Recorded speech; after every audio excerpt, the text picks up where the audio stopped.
The whole concept behind I hear you, but I'm not listening actually came out of my position as a trainer in adult education.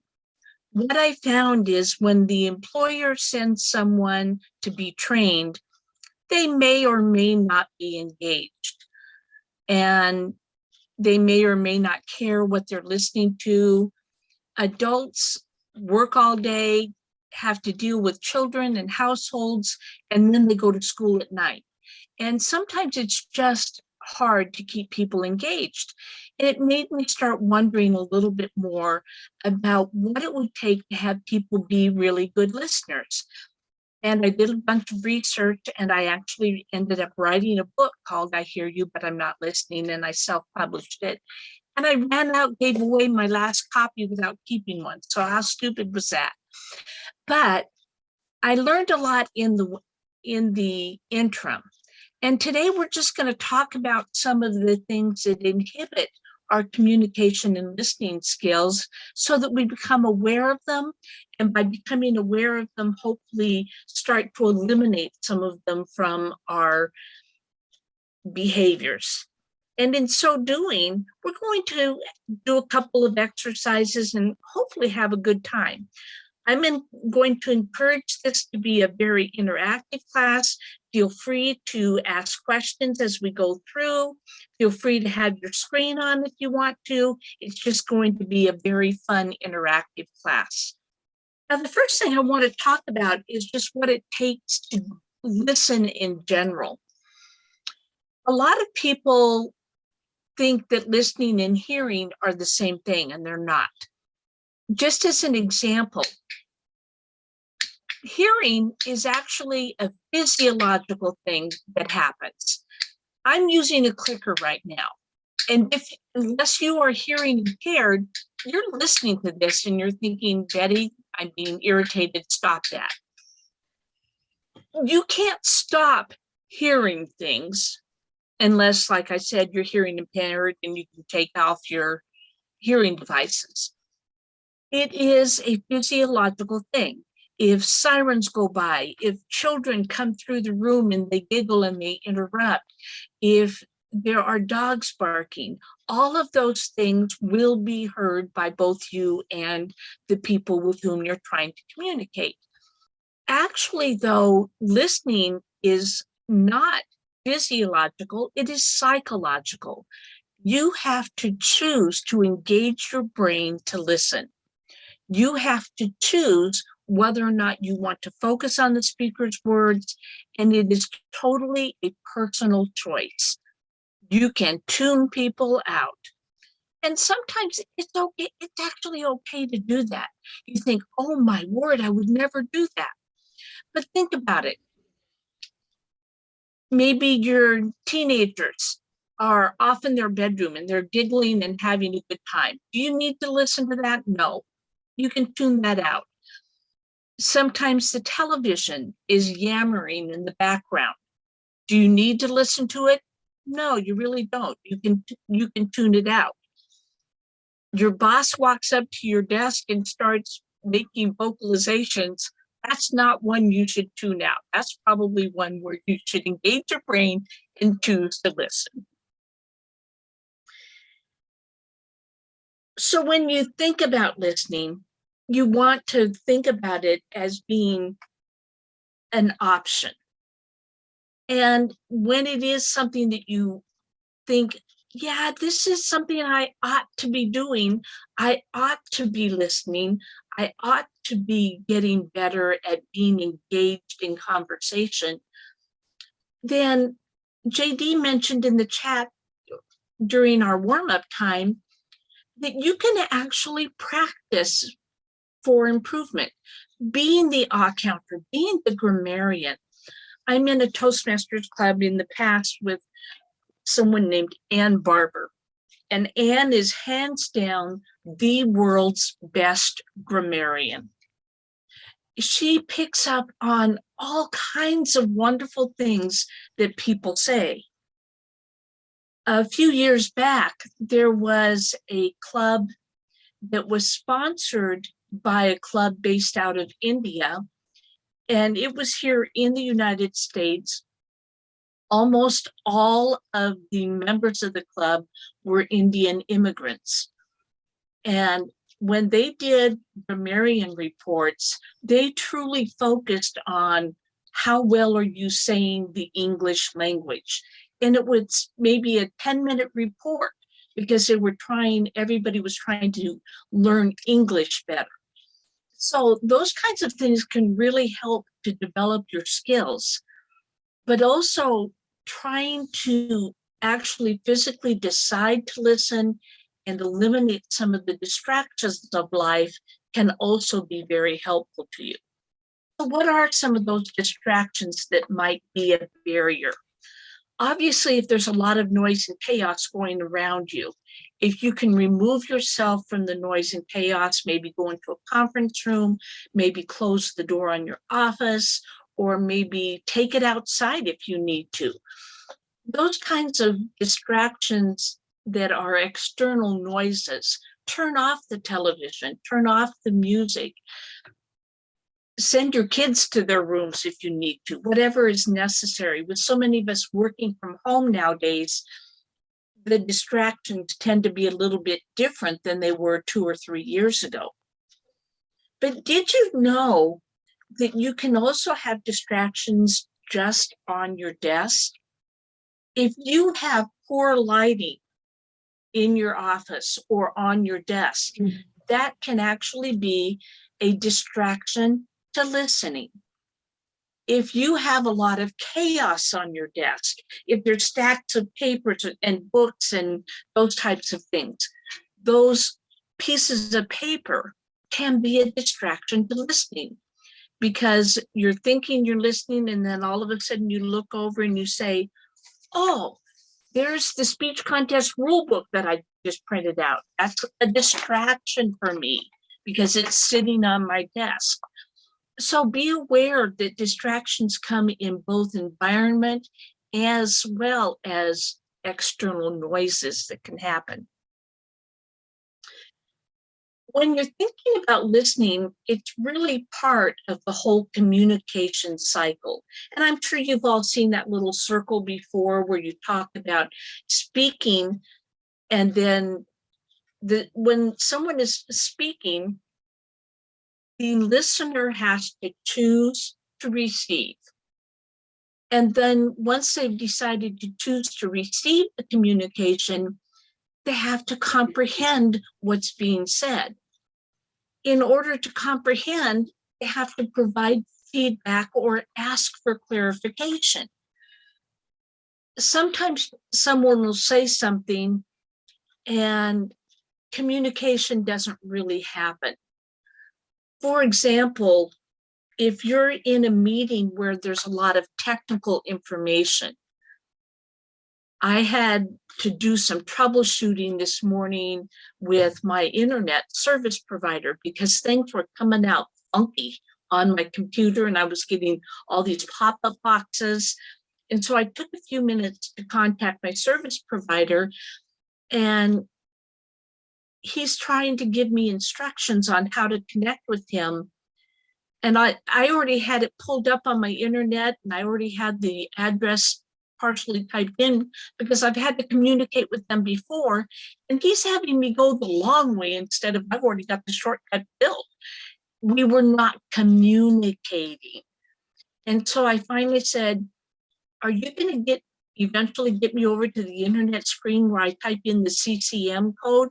And he goes, yes. And I said, I'm already there. So we have to close that communication gap by clarifying and summarizing and making sure that we get where we need to be. The summarization can take place multiple times during a communication. You can start out by talking about something, and you can say, okay, so now what I heard you say is this. Am I correct? You're clarifying, you're summarizing what you've heard so far. And then you may continue the conversation, depends on how long your conversation or your meeting might take place, that you may want to summarize multiple times during the presentation, during the conversation. There are other things that can possibly interfere with your ability to communicate. One of those is not being able to ask questions. I'm going to ask you to draw a picture of something that's very common, very familiar. I'll describe it really, really well in my best words. And I just want you to draw it on your sheet of paper, and then we're going to show what we've drawn, okay? So what I want you to do, and by the way, we're not closing the communication gap, so I won't be taking any questions during this particular exercise. I want everybody to draw a circle that's about 3.5 inches in diameter.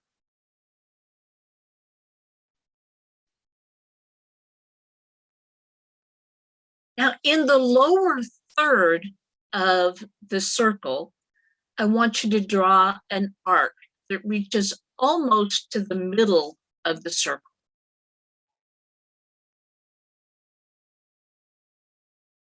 Draw an arc that reaches almost to the middle of the circle. And then at the top of the circle, draw a smaller arc that maybe only goes 1/2 inch into the circle.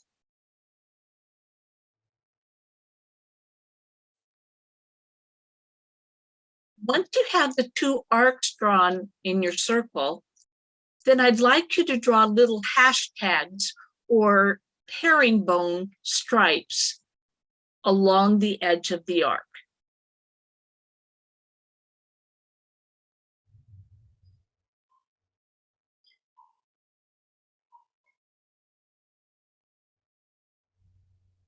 And that's a pretty simple little picture that I asked everybody to draw. Let's see how close you got to drawing this. Some of you didn't have quite the same success though, because you can't close that whole communication gap. You end up getting a little bit confused about what it is that you were trying to do. That just kind of really reinforces for you how important it is that you have the opportunity to ask questions and make sure that what you're saying is being well received. So here's another one. We also have what's called mental filters. Filters have to do with the life events that you bring to every conversation. If you were raised in New York, do you think that you would have a different perspective than if you were raised in Billings, Montana?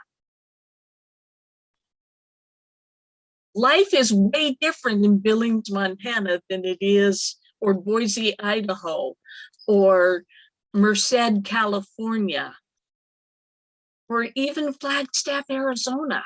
Life is very different than New York City, right? Very different than, say, San Francisco. So you may have an entirely different upbringing. You may have an entirely different set of filters that you bring into your thoughts. My birth father only had an 8th grade education. Do you think that he looks at things differently than someone who has a master's or a PhD? We have a lot of filters that we bring into things. So I'm going to say 3 words, and I want you to picture the 3 words for me. The first word is going to be mother. What do you picture when I say mother? If you're an orphan, you probably have a different viewpoint. I happen to have had 3 mothers within the 13-month time frame. My viewpoint might be a little bit different. How about dog? Or if you're a cat person, you can substitute the lesser word of cat. I'm definitely a dog person. And then finally, think about blue.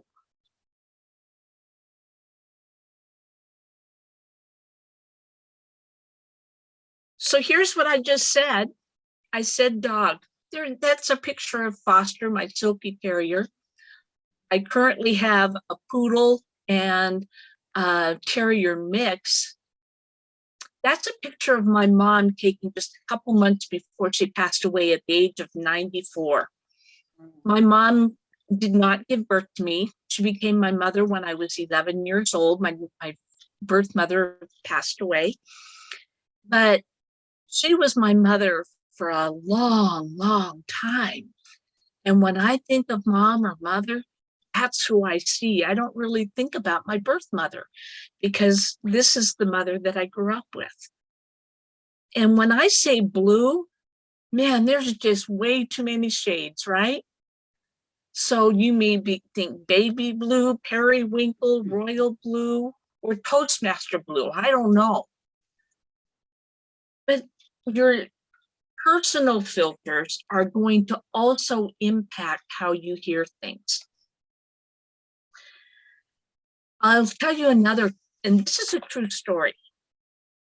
When my husband and I were dating, he's the first man I went out with after I had been divorced. And I had previously been married for 12 years to a police officer. He and I were having a conversation one night, and he said some fairly derogatory things about police officers being arrogant and hot-headed, which is the antithesis of my ex-husband. He was a very humble man, not hot-headed at all. And I said to my then boyfriend, who is now my husband, well, you only say that because you're ignorant. Now, if you look up in the dictionary the word ignorant, it means you're uninformed. You don't have good knowledge. But to him, ignorant was a pretty inflammatory word. And he got pretty angry because he thought it meant that he was uneducated and stupid. Well, what I didn't know at the time was that he was raised in Appalachia in a very small coal mining town. And the first 8 years that he went to school, he was in a 2-room schoolhouse. So you can understand how the word ignorant might be inflammatory to him. That's the filter that he brought into our conversation. But I have to tell you, we worked through it. We've been married 40 years and we're doing okay. So be aware when you're trying to communicate with people. First of all, the critical business of being allowed to have that interaction and close the communication gap by having questions, summarizing, things of that nature. And also try to be aware of the filters that your audience may bring to the table, because they may see a Great Dane or a German Shepherd where I see a poodle or a silky terrier. How important is the impact of what you hear? How does what you see impact what you hear? I'm going to show you a series of pictures. And I just want you to think about judgments that you may make. First one is the babysitter that the babysitting service just sent to your house to take care of your little children. How about this next one who's interviewing to be the front office receptionist at your medical practice or your attorney practice?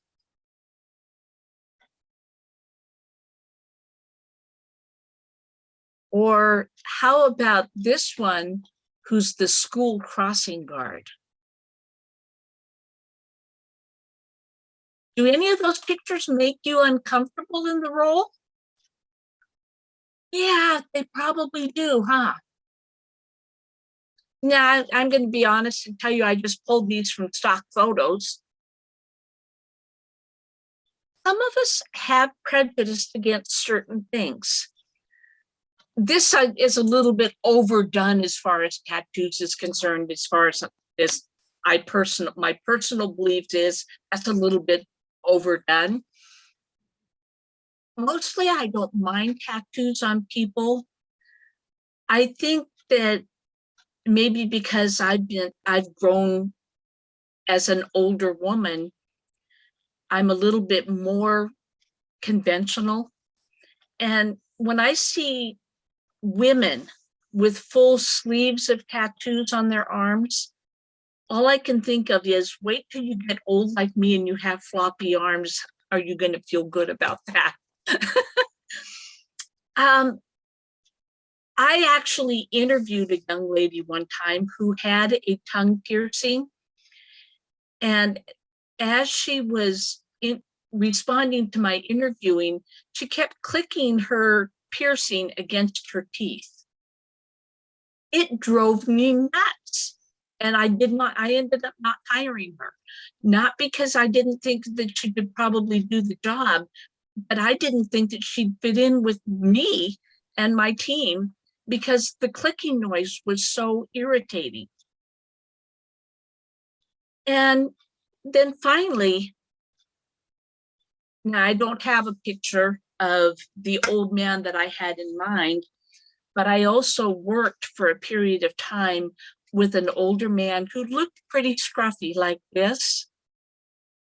He was a retired attorney and just the most intelligent, most thoughtful man. And he came to volunteer at my church.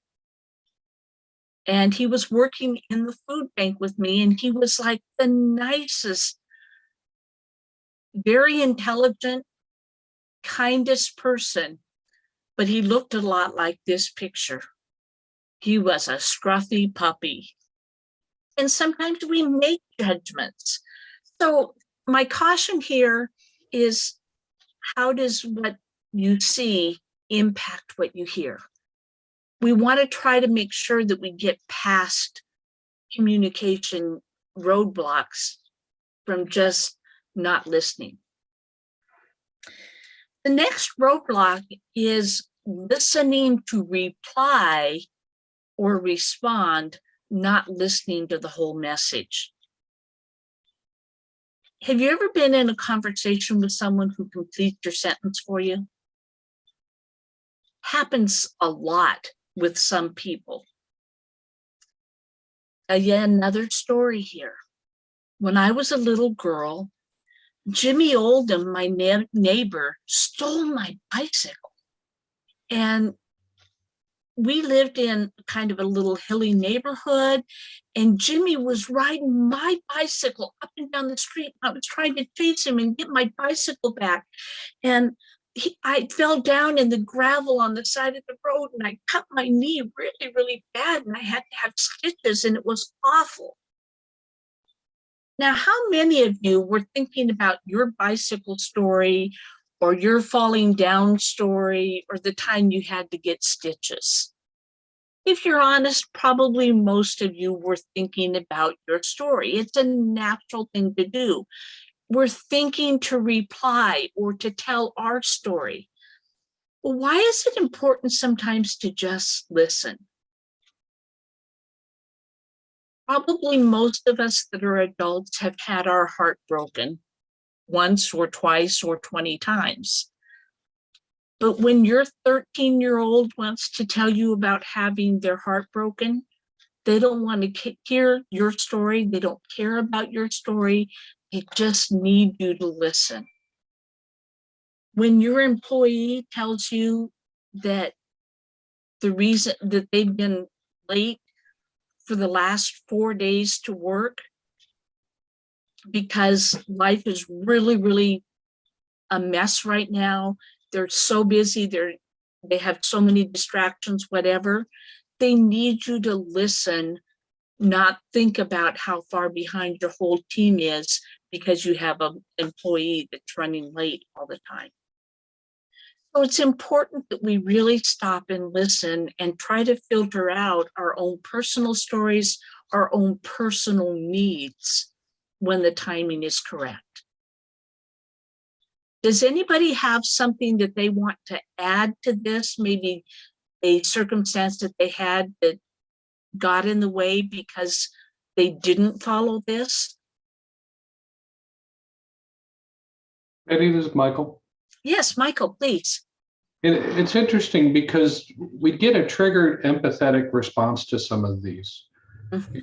And some of that helps you empathize with the person who's experiencing it.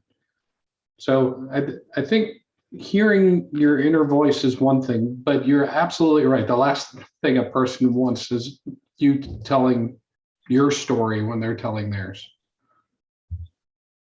Thank you for sharing that. I appreciate it. JD, did you have something you wanted to share? Yeah, I wanted to make a point about how different kinds of people have different communication styles, and that can create a cognitive dissonance that prevents us from really listening to people. For example, an example I give is my wife. If my wife and I experience the same thing, I would tell the abbreviated version and get to the point within 3 sentences. My wife has to take you on a journey that starts at the beginning of the day, walks through everything that happened up to that moment, makes you re-experience that moment, and then go into an aftermath that expands on it. And sometimes I find where I stop listening because she's taking too long to get to the point, and it's a challenge for me. And the same thing happens in other situations. I love the term positive dissonance, and you're right. We do tune out.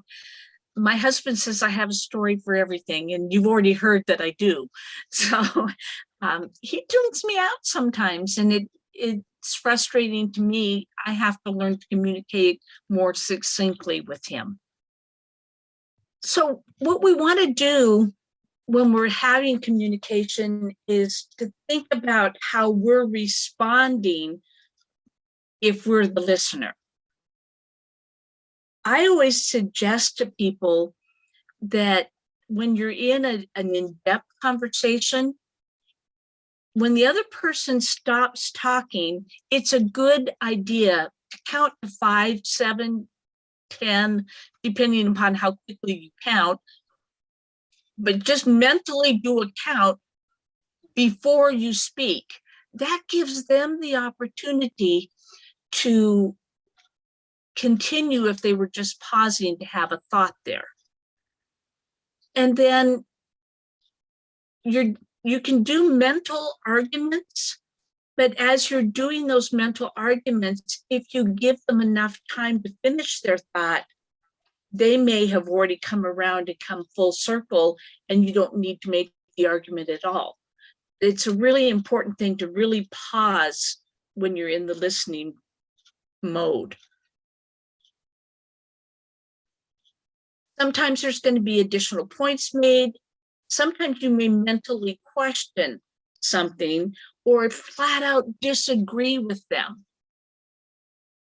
You want to make sure again that you're pausing to really listen, because you may get so focused on I disagree with that one thing that you lose the rest of the conversation, the rest of the idea or the thought.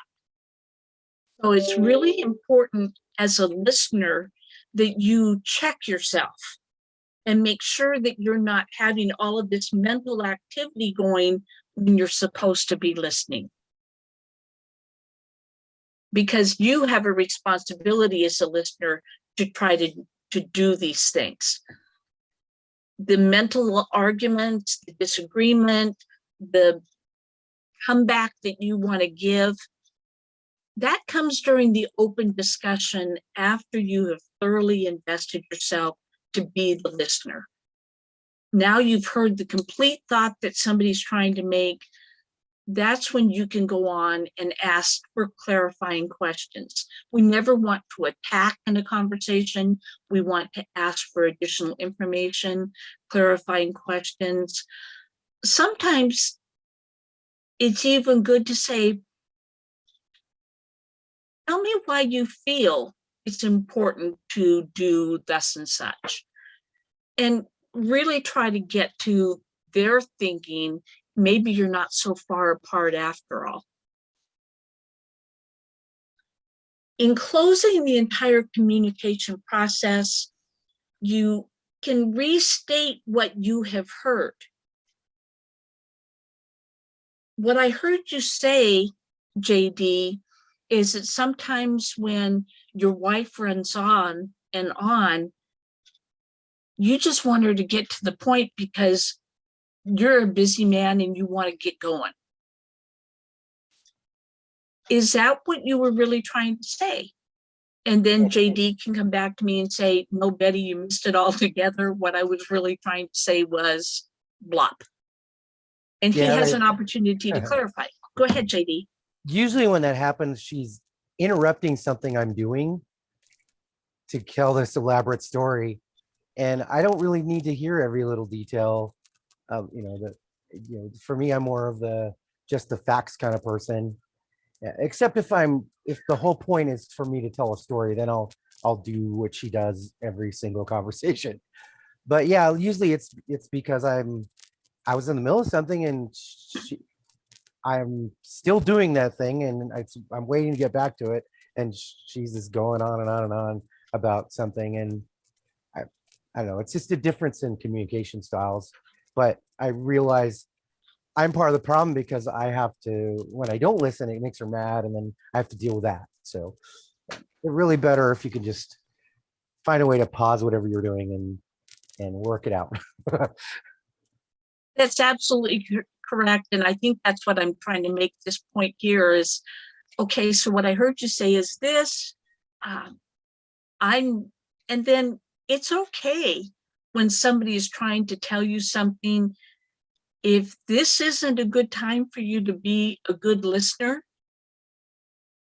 then tell the person, you know what, I feel like you really need to get the story done right now, but I have to tell you, I've got a project that I'm working on and I'm not really focused on what you're saying. So if this is something really important, give me the Reader's Digest version, and then when I'm done with my project, I'll come back to you and I'll listen to the whole unabridged version, okay? And sometimes we just have to reach an agreement to communicate the best way that we can in the circumstances where we are. Okay, I'm going to give you 9 techniques. And at the end of these 9 techniques, there'll be a page that has all 9 of them listed, so you don't have to go through each one. But the first one is you have to decide if you want to listen. And I apologize, I don't remember who it was during the warm-up time said that the reason they joined Toastmasters was because they wanted to become a better listener. You make the decision that, was that you, Kimberly? Thank you. You make a decision that, I've caught myself several times not being a good listener. I'm going to do something about it. I'm going to make a decision to like to listen. The second thing, again, as a reminder, is trying to get rid of the distractions, whether the distractions are on your desk or in your environment, or if there are noises that you can get away from. Just try to do something to help you ignore the distractions. As you're having a conversation, summarize along the way.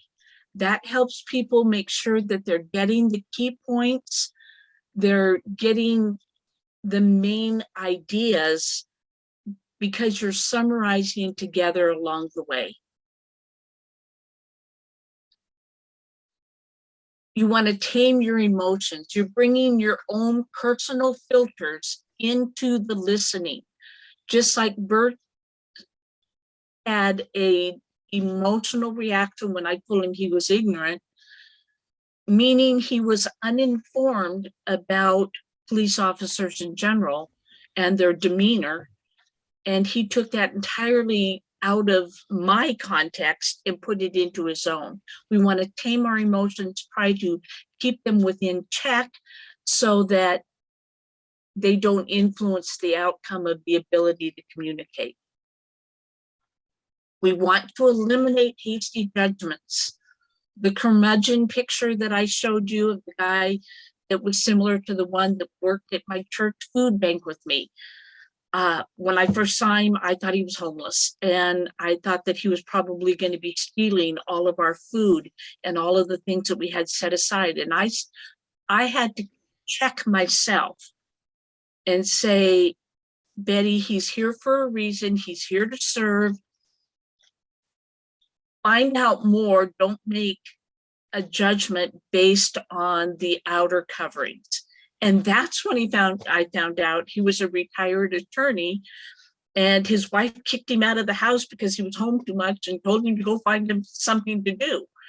And he found that he got kind of grungy in our food bank because you're taking dusty cans and putting them in boxes and stuff. And so he wore grungy clothes to work in the food bank. It made sense.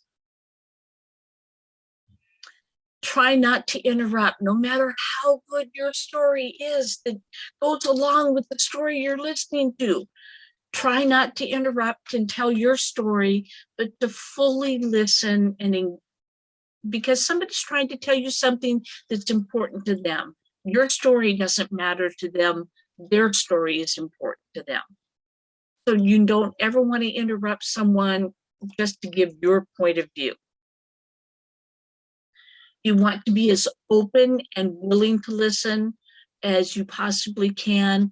Do the count, the 1, 2, 3, 4, 5 mentally before you start to respond, to make sure that the other person isn't just taking a breath and gathering their thoughts. It's almost like developing not just a like to listen, but an actual need to listen. Your need to listen identifies that you're giving importance to the other person's words. They are important to you because they're important to them. And then finally, only after you have done trying to complete the entire communication circle do you generate conclusions. And those conclusions should be mutual. They should have been discussed, and make sure that everybody clarifies. So this, if you capture this page, if you look at the first letter of each of the 9 techniques, it tells you that you're listening. So again, I'll give you those 9 again, and they tell you if you're doing each one of those, that you are in fact listening. If you think about a good leader that you have worked with, someone that really made an impact in your life, and you think about the characteristics of them, almost always you will find that a good leader is also a good listener.